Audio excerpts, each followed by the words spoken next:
नमस्कार, मैं हूं अखिलेश पांडे और आप देख रहे हैं सी न्यूज़ भारत। वक्त हो चुका है न्यूज़ बुलेटिन का। खबरों के इस बुलेटिन में बात करेंगे बेमेतरा की, जहां बच्चों के लिए 7 दिवसीय मिड ब्रेन एक्टिवेशन कोर्स का किया गया शुभारंभ।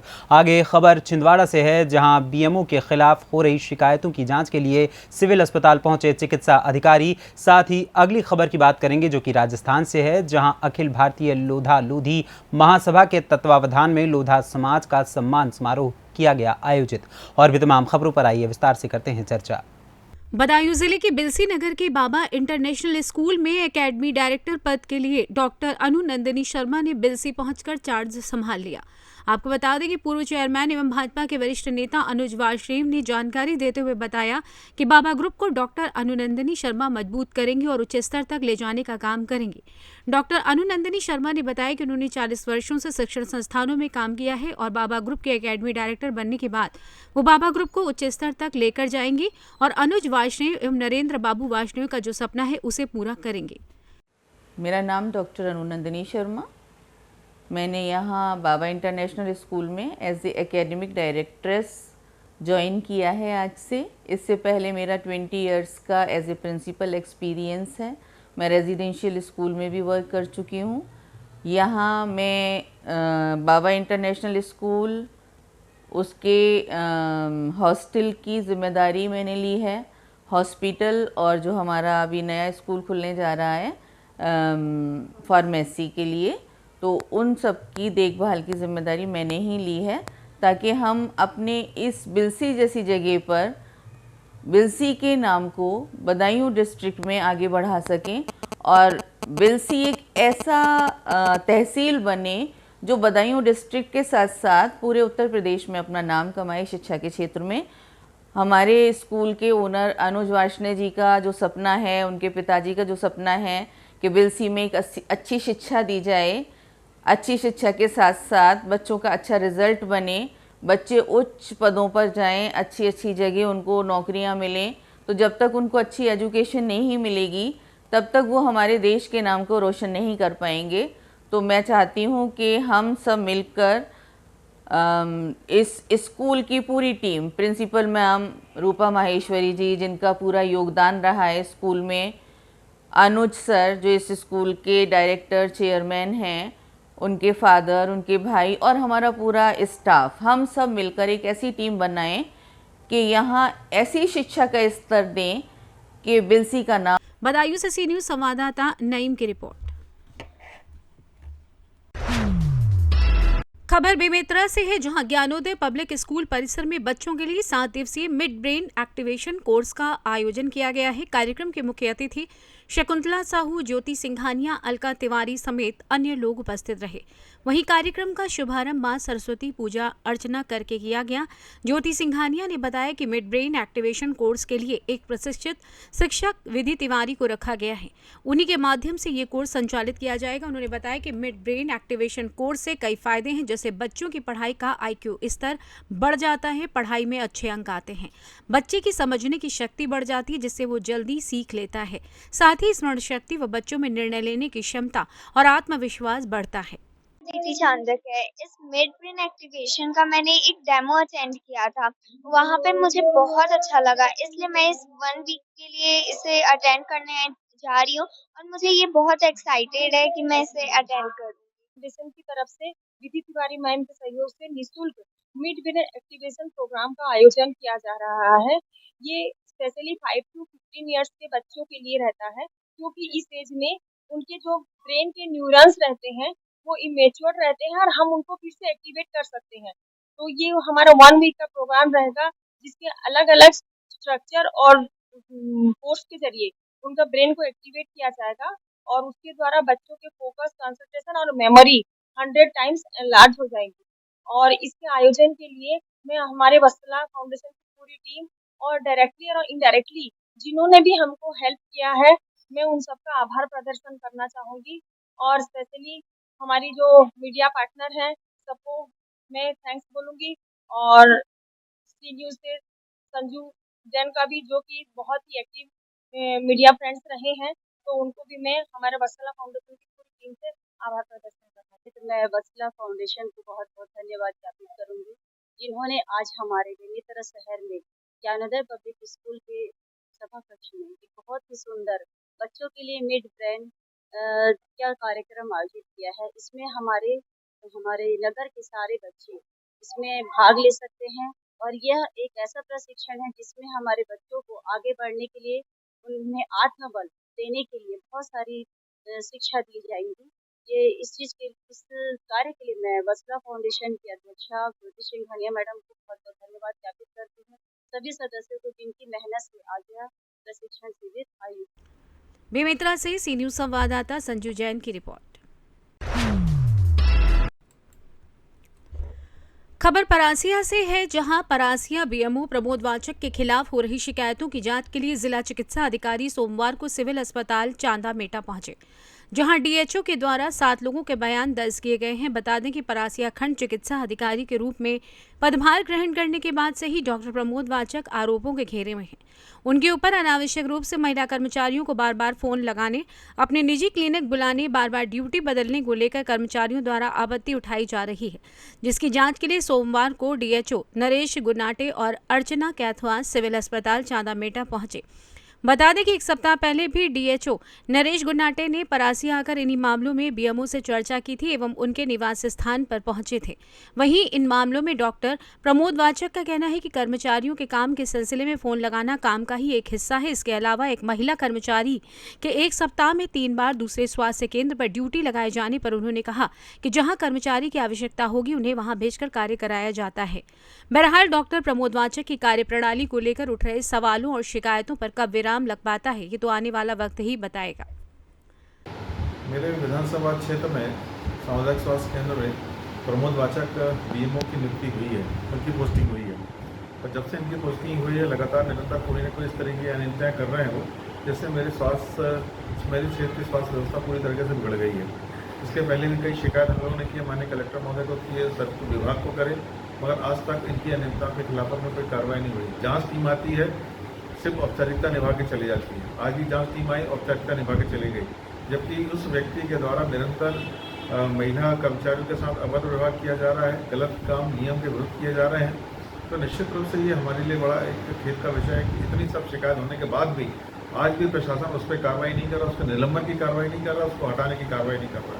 और यदि हमारी आग्रह को बार बार यदि प्रशासन इसी तरीके से टालता रहा तो निश्चित रूप से हमको आंदोलन का रास्ता अपनाना पड़ेगा और हम शीघ्र इसके खिलाफ में आंदोलन करेंगे और जिसमें यदि कोई लॉ एंड ऑर्डर की स्थिति खराब होगी तो वो प्रशासन की जवाबदारी होगी। यहाँ परासिया में कुछ लेडी वर्कर्स हैं जो हमारी एएनएम हैं, सीएचओ हैं, स्टाफ नर्स हैं, उन्होंने एसडीएम साहब को ज्ञापन दिया है तो उनके साथ बीएमओ साहब ने कुछ अपशब्दों का प्रयोग किया है। तो इस संबंध में जांच चल रही है। कितने लोगों के बयान लिए गए सर? ये करीब 7 लेडी वर्कर्स हैं क्योंकि हमारी रेगुलर कर्मचारी हैं, नियमित कर्मचारी हैं, उनके बारे में। आप अपनी जांच से किसको रिपोर्ट करेंगे सर? ये रिपोर्ट एक्चुअली नियमानुसार जो रहता है मुख्य स्वास्थ्य एवं चिकित्सा अधिकारी के माध्यम से जो है कलेक्ट्रेट में जाते हैं। क्या बात सर अभी जांच में है? जांच अभी तो चल रही है। अब इन लोगों के कथन जो है हम लोगों ने लिए हैं, मौखिक कथन लिए हैं, लिखित कथन भी लिए जाते हैं और उसके बाद जो जिनके अगेंस्ट में शिकायत की गई है उनके भी कथन लिए जाते हैं। और अब इन सब चीज़ों का जो है सिर्फ कथन के आधार पे भी नहीं होता है, बाद में इनका सर्विस रिकॉर्ड, इनका वर्क कल्चर, जो काम शासकीय जैसे जो काम होते हैं पुलिस शासकीय, उनके आधार पर उनकी समीक्षा होती जाती है और उसके समीक्षा के आधार के ऊपर फिर उसका निष्कर्ष निकाला जाता है। एक जांच प्रक्रिया जो रहती है ये थोड़ी सी सभी समस्त नियमानुसार जो जांच के बिंदु होते हैं समस्त बिंदुओं को लिया जाता है।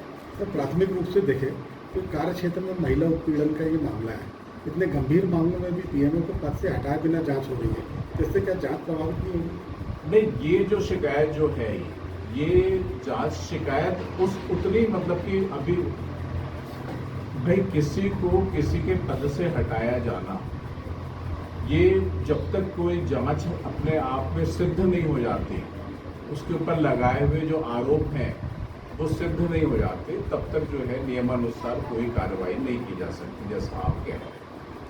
सर स्वास्थ्य के जो सदस्य एक महिला है जिन्हें एक हफ्ते में 3 बार हटाया गया है, तो वो भी लेटर जारी कर दिया। हाँ, तो इसके बारे में हम लोगों ने सबूत पूरे इकट्ठे कर रहे हैं, तभी तो इंक्वायरी की जाएगी। इसी चीज़ की तो इंक्वायरी चल रही है, जो आप पूछ रहे हैं ना, उसी चीज़ की इंक्वायरी चल रही है। कब तक सर जांच पूरी हो सकती है? जांच को तो ज़्यादा समय नहीं लगता है, एक सप्ताह के अंदर जांच हो जाती है, लेकिन उसका निष्कर्ष जो है उसमें थोड़ा समय लग सकता है। सर ये जो जांच हो रही है ये ऑन रिकॉर्डेड जांच है या लिखित और मौखिक रूप से ही है बस? नहीं, ये तो नियम नहीं, जांच जो है ये मौखिक और लिखित नहीं होती। जांच जो है जांच दल का निर्माण होता है। परासिया से सी न्यूज संवाददाता ललित की रिपोर्ट। खबर रांची से है, जहां जिले के पिस्का नगरी में आपसी विवाद में खाली पड़ी जमीन को लेकर आज सभी भाइयों ने सहमति से बंटवारा किया। हैरानी की बात यह है कि इस बंटवारे में पूरे 31 साल लग गए। इस अवधि में कुछ भाई दुनिया छोड़कर भी चले गए, लेकिन आखिरकार आज इस समस्या का समाधान हो ही गया। इस कार्यक्रम में मालिकाना सदस्य के साथ गाँव के गणमान्य सदस्य और वरिष्ठ नागरिक शकील अंसारी, मोबिन अंसारी, सफीक आलम, किशोर महतो, दिलीप साहू, सुरेश मौजूद थे। बताएं कि यहाँ पर जो काफ़ी लोग इकट्ठा हैं, मामला क्या है? यहाँ पर काफ़ी लोग इकट्ठा हैं, गांव के गणमान्य लोग, सदर सेक्रेटरी के लोग हैं और कमेटी के सदस्य भी हैं जो माननीय हैं उन लोग। तो इन सभी के समक्ष में ये हम लोग का पिताजी स्वर्गीय सलीम मास्टर सलीमुद्दीन अंसारी का जो ज़मीन था, एक तरफ 20 डिसमिल और एक तरफ है 17 डिसमिल। ये है Lodhma road high school road में, जो लोधमा रोड के पश्चिम जानिब है। इधर है 20 डिसमिल और थोड़ा सा आगे है एक घर बात करके है 17 डिसमिल। इसमें आपसी मनमुटाव में और मतभेद में आज तक ज़मीन नहीं बटाया था, लेकिन हम लोग भाई भतीजा मिल के कई एक बार इसका बैठे, लेकिन कोई आनाकानी किया, कोई बोला उधर रहेंगे, कोई बोला इधर रहेंगे, कोई बोला पीछे रहेंगे, ऐसा में विचार नहीं घूमा। लेकिन ये ज़मीन धीरे धीरे छोटा होते जा रहा है। आप हमें ये बताएं कि आज जो यहाँ पर बैठे हुए हैं तो किस मकसद से बैठे हुए हैं? आज हम लोग बैठे हैं खास करके इस ज़मीन को बांट के ही जाएंगे। तो आज बंटवारा हो गया? आज पूर्ण रूप से बंटवारा हो गया। हम अपना नहीं बांटे हैं, भाई भाई मिल आज के जब बंटवारा हुआ तो इसमें बाहर सदस्य भी मौजूद थे या ग्रामीण मौजूद थे या सरपंच, गांव के मुखिया, सदर, ये सभी लोग मौजूद थे? गांव के लोग हैं, गांव के लोग थे और अभी भी है, और कमेटी के सदस्य लोग हैं, कमेटी के आदमी हैं, गणमान्य लोग भी हैं जो हम लोग का कड़ी जरी। आप जो आज बंटवारा हुआ, इस बंटवारे से आप जो है सो समर्थ हैं? हाँ, समर्थ है। आप संतुष्ट हैं? संतुष्ट है, क्या कीजिएगा। किसी प्रकार का कोई दिक्कत आपको, कोई कमी हुई हो? बांट दिया, बड़ छोट मिल के, उसमें हमको सबर है। जमीन को लेके नहीं जाएंगे, कोई नहीं जाता है दुनिया आप लोग कितने भाई हैं जिस पर बंटवारा होना तय था? हम लोग 6 भाई। जिसमें से आज कितने लोग मौजूद हैं? अब 5 भाई पूर्ण रूप से मौजूद हैं। 5 भाई मतलब सब ही अपना सहमति से जो है सो बंटवारा आज संपन्न हुआ। भाई का सब लड़का लोग है, जो भाई महरूम हो चुके, उनका लड़का है, उनका वाइफ। यहाँ और जो है सो जो लड़का मौजूद हैं, जिनका जो बोल रहे हैं आप, जो नहीं हैं भाई हमारे, और उनके लड़के मौजूद हैं, तो वे कौन है यहाँ पर? जैसे उनका नाम क्या हुआ, बताइए। घर में विकलांग पड़े हुए हैं। अच्छा। जो फील्ड में आ नहीं सकते हैं, बहुत तकलीफ हालत में है। हाँ हाँ। वो बेचारा का वो लड़का, उनका कोई पुत्र यहाँ मौजूद है जो उत्तरदायी हो? एक ही जो लड़का है वो यहाँ पर आए हुए हैं। अच्छा। वो वाइफ भी आई थी, लेकिन उनका लड़का आए हुए हैं। कौन है? तनवीर अंसारी जी? हाँ भाई, अच्छा से बंटवारा हम लोग का बात तो हो गया। आप तनवीर अंसारी जी, आपके पिताजी का क्या नाम हुआ? हसीमुद्दीन अंसारी। वो जो है सो अभी क्यों नहीं आए बंटवारा में? उनका तबीयत थोड़ा खराब है। तबीयत खराब है, अच्छा ठीक है। तो यहाँ पर जो बंटवारा किया गया उस पर आप सहमत हैं? बिल्कुल सहमत। किसी प्रकार का कोई दिक्कत, कोई परेशानी नहीं है? चलिए ठीक है। और यहाँ पर मौजूद हैं, देख सकते हैं आप, गांव के मुखिया हैं, सरपंच हैं, और जो है सो अमीन साहब भी आए हुए हैं। और ये जो बंटवारा किया गया वो सभी के सहमति से किया गया, इसमें किसी प्रकार का कोई दिक्कत, कोई परेशानी नहीं है। और एक सदस्य हमारे मौजूद हैं, उनसे भी हम बात करना चाहेंगे। इस विषय पे आप क्या कहना चाहते हैं? क्या बंटवारा सही सलामत हुआ है? किसी को कमी ज़्यादा कुछ? है यहाँ जितना भी ज़मीन है 36 डिसमिल 37 डिसमिल सब बराबर बंटवारा हुआ है। रोड साइड में भी बराबर दिया गया है और बीच में भी बराबर। आपका नाम क्या हुआ? मेरा नाम जावेद अख्तर। अच्छा, आप किनके लड़के हुए? हमारे गरीबुद्दीन अंसारी। अच्छा, उनके भाई के। ठीक है। रांची से सी न्यूज संवाददाता शाहिद की रिपोर्ट। खबर अकलेरा से है, जहां अखिल भारतीय लोधा लोधी महासभा के तत्वाधान में कोटा के कंचन रिजॉर्ट में लोधा समाज का सम्मान समारोह आयोजित किया गया, जिसके मुख्य अतिथि तेलंगाना विधायक टी राजा सिंह, मनोहर थाना विधायक गोविंद रानीपुरिया रहे। इस मौके पर टी राजा सिंह ने समाज बंधुओं को संगठित होने पर जोर दिया। वहीं विधायक गोविंद रानीपुरिया ने कहा कि लोधा समाज राजस्थान के 27 जिलों में निवास करता है। इस बात पर मुझे बेहद खुशी है। आगे उन्होंने कहा कि भारत जब भी हिंदू राष्ट्र घोषित होगा उसमें लोधा समाज का बहुत बड़ा योगदान रहेगा। राजस्थान से सी न्यूज संवाददाता भगवान सिंह की रिपोर्ट। खबर बदनावर से है, जहां पश्चिम क्षेत्र में भेसोला सहित अन्य 10 गांवों को उजाड़कर पीएम मित्र टेक्सटाइल पार्क हेतु रविवार को गंदवानी में सीएम शिवराज सिंह चौहान, केंद्रीय मंत्री पीयूष गोयल, केंद्रीय राज्य मंत्री दर्शना विक्रम जरदोश एवं उद्योग मंत्री राजवर्धन सिंह की मौजूदगी में 1563 एकड़ भूमि के लिए एमओयू ने हस्ताक्षर किए। बता दें कि 10 गांव के आदिवासी गरीब लोगों को बेघर कर पार्क का निर्माण किया जाना है। वहीं प्रस्तावित पीएम मित्र टेक्सटाइल पार्क निर्माण का भैंसोला, घनेरा, गरवाड़ा सहित आसपास के ग्रामीणों द्वारा प्राइवेट कंपनी स्थापित करने का विरोध करते हुए टेक्सटाइल फैक्ट्रियां लगाने का प्रस्ताव निरस्त करने की मांग की है।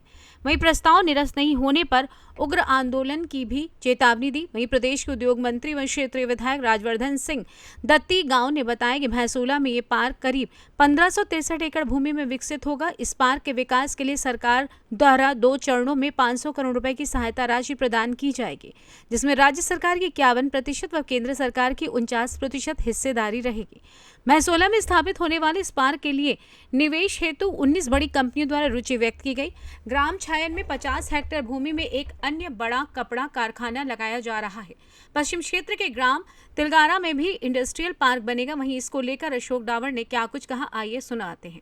आपने हमें दिया है धार जिले में, उसमें अभी तमाम उद्योगपतियों से पीछे आप मिलेंगे, एमओयू आप साइन करेंगे। मुझे बताते हुए हर्ष है कि शिवराज सिंह जी के नेतृत्व में हम करीब जो इंटेंशन टू इन्वेस्ट कर चुके हैं वो पीएम मित्रा पार्क में 6,842 करोड़ का, जो आगे जाके हमें करीब 25,000 रोजगार में परिवर्तित होगा। और पार्क के बाहर मध्य प्रदेश में करीब 8,675 करोड़ का निवेश का इंटेंट हम कर चुके हैं, जो हमें करीब 46,000 रोजगार प्रदान करेगा। यानी कुल मिला के 15,517 करोड़ टेक्सटाइल गारमेंट्स के क्षेत्र में, और जो हमें करीब 70,000 से ज्यादा रोजगार देगा। एक और बात का मुझे हर्ष है आपको बताते हुए, जो पीएलआई स्कीम आप लोगों ने इंट्रोड्यूस करी गोयल साहब, उसका भी सर्वाधिक लाभ हमारे मध्य प्रदेश ने लिया है। 3,513 करोड़ का हमने करीब उस इंसेंटिव स्कीम में लाभ लिया। हमारे प्रधानमंत्री नरेंद्र मोदी जी ने हमें एक अद्भुत सौगात दी है, पीएम मित्रा पार्क, टेक्सटाइल पार्क, जहां 6,000 करोड़ रुपए के निवेश आने के तो प्रस्ताव आ चुके हैं और 8 से 10,000 करोड़ रुपया यहां लगेगा और 2 लाख नौजवानों को रोजगार मिलेगा, 2 लाख नौजवानों का।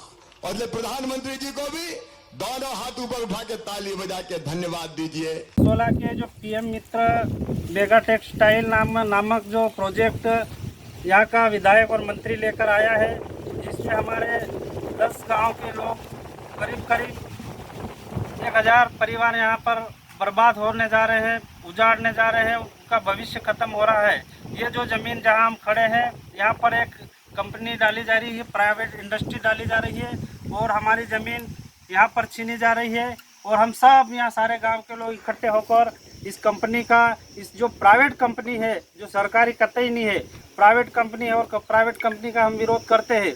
सरकार को यदि कुछ बनाना है तो यहाँ कॉलेज बनावे, यहाँ इंजीनियरिंग कॉलेज बनावे, यहाँ मेडिकल कॉलेज बनावे, यहाँ कृषि क्षेत्र में कॉलेज बनाए, लेकिन यह कंपनी यहाँ हम लगने नहीं देंगे और हमारी ज़मीन यहाँ नहीं छोड़ेंगे, भले ही हमारी जान चली जाए।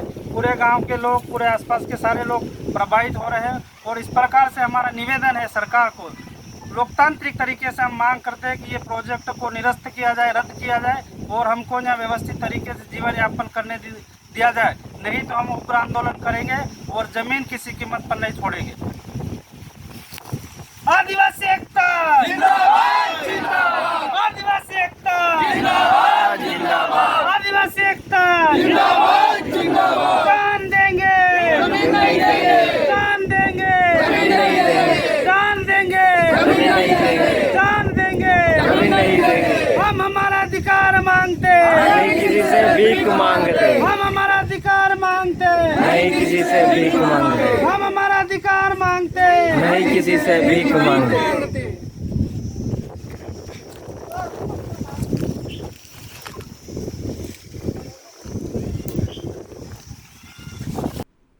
बदनावर से सी न्यूज संवाददाता महेश की रिपोर्ट।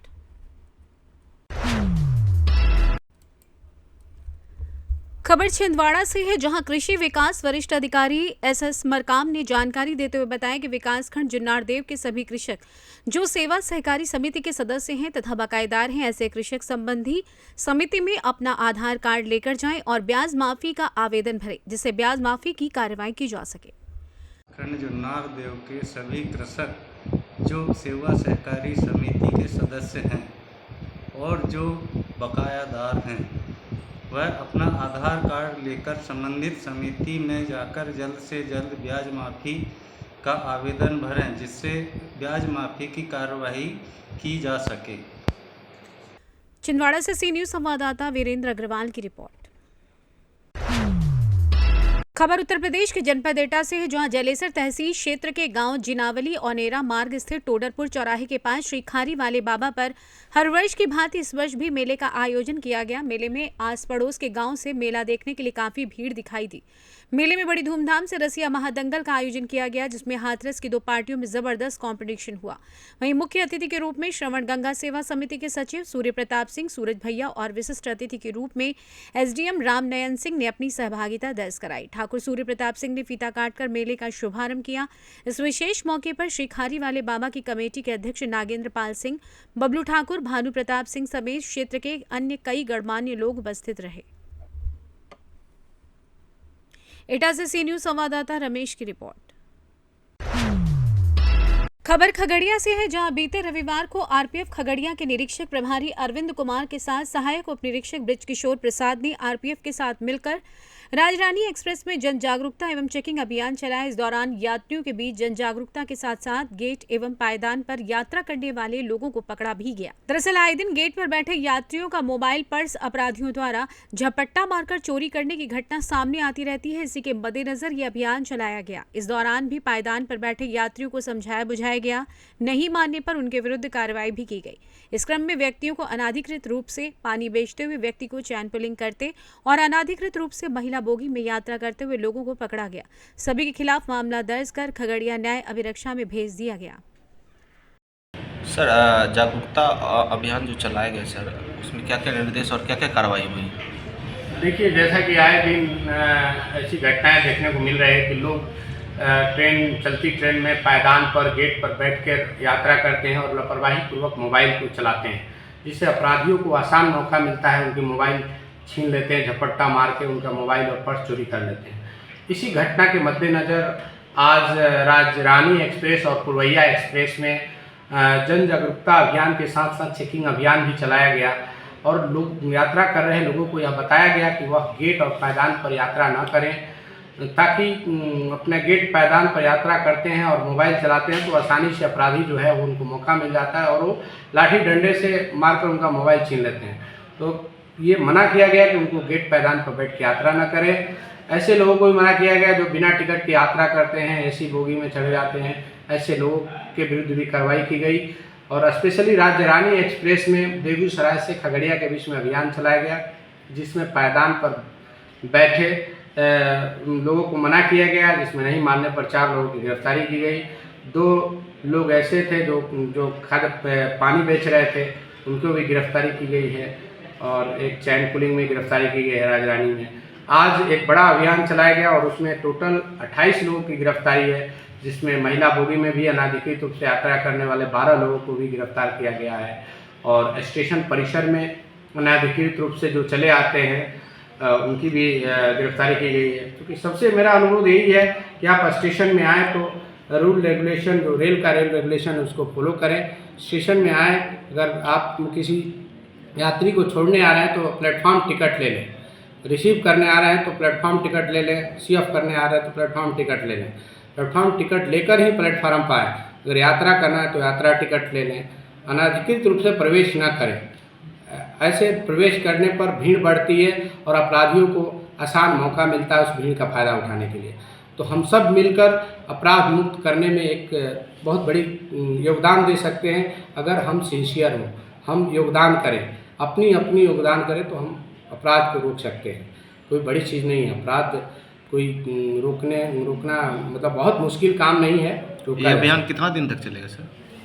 ये अभी 1 सप्ताह तक चलेगा। सर आपका परिचय? मैं इंस्पेक्टर हूँ आरपीएफ खगड़िया का, मेरा नाम अरविंद। खगड़िया से सी न्यूज़ संवाददाता रेशू की रिपोर्ट। खबर बलिया से है, जहां बीते दिन हुए नाव हादसे में दूसरे दिन एनडीआरएफ और एसडीआरएफ की संयुक्त टीम ने रेस्क्यू कर सुबह एक शव को बाहर निकाला, जिसके बाद मौके पर डीएमएसपी मालदेपुर घाट पर पहुंचे। बता दें कि मुंडन संस्कार में जाते वक्त कल नाव हादसा हुआ था, बाकी लोगों का रेस्क्यू जारी था। बता दें कि ये कोई पहली घटना नहीं है, इससे पहले भी 15 जून 2010 में मुंडन संस्कार में जाते वक्त हादसा हुआ था, जिसमें 63 लोगों की मौत हो गई थी और 7 लोगों का शव लापता हो गया था। इसी तरह छप्पन के डेरा के पास मजदूरों से भरी नाव पलटने से 33 मजदूरों की डूबने से मौत हो गई थी। वहीं लगातार हो रही घटनाओं को देखते हुए जिलाधिकारी ने एडवाइजरी जारी की है और कहा है कि अब गंगा किनारे कोई भी कार्यक्रम करने से पहले पुलिस की अनुमति लेनी होगी। बिना रजिस्ट्रेशन के नाव और नाविक का नदी में संचालन नहीं होगा। साथ ही नाविक को लाइफ जैकेट पहनकर ही नाव चलानी होगी। अब देखना यह है कि एक एडवाइजरी का कितना पालन किया जाता है। बलिया से सी न्यूज़ संवाददाता राजू गुप्ता की रिपोर्ट। खबर मेरठ से है, जो आनंद विहार टर्मिनल से देहरादून के बीच चलने वाले वंदे भारत ट्रेन की समय सारणी जारी कर दी गई है। मंगलवार को वंदे भारत ट्रेन का ट्रायल सफर रहा। वहीं ये ट्रेन गाजियाबाद और मुजफ्फरनगर स्टेशन पर नहीं रुकेगी। इस वजह से दोनों शहर के लोगों को बड़ा झटका लगा है। दरअसल ये ट्रेन सप्ताह में 6 दिन चलेगी और बुधवार को इसका संचालन बंद रहेगा। प्रधानमंत्री नरेंद्र मोदी के द्वारा 25 मई को वंदे भारत ट्रेन का देहरादून से उद्घाटन करने की संभावना है। वहीं उत्तराखंड के राज्यपाल लेफ्टिनेंट जनरल गुरमीत सिंह और मुख्यमंत्री पुष्कर धामी और रेल मंत्री अश्विनी वैष्णव भी इस कार्यक्रम में शामिल रहे। दिल्ली के आनंद विहार स्टेशन से देहरादून के बीच वंदे भारत एक्सप्रेस 292 किलोमीटर की दूरी पर 4.5 घंटे में तय करेगी। वहीं मंगलवार सुबह 5:30 बजे आनंद विहार से ट्रेन को ट्रायल के लिए रवाना किया गया। इस दौरान रेलवे अधिकारियों ने वंदे भारत ट्रेन का भव्य स्वागत किया। कार्यक्रम में जनप्रतिनिधि मेरठ हापुड़ लोकसभा सांसद राजेंद्र अग्रवाल भी मौजूद रहे। मेरठ से सी न्यूज़ संवाददाता नवनीत की रिपोर्ट। फिलहाल के लिए इस न्यूज़ बुलेटिन में बस इतना ही। देश दुनिया की तमाम खबरों के लिए देखते रहें सी न्यूज़ भारत। हर खबर आपके साथ, आपके हाथ।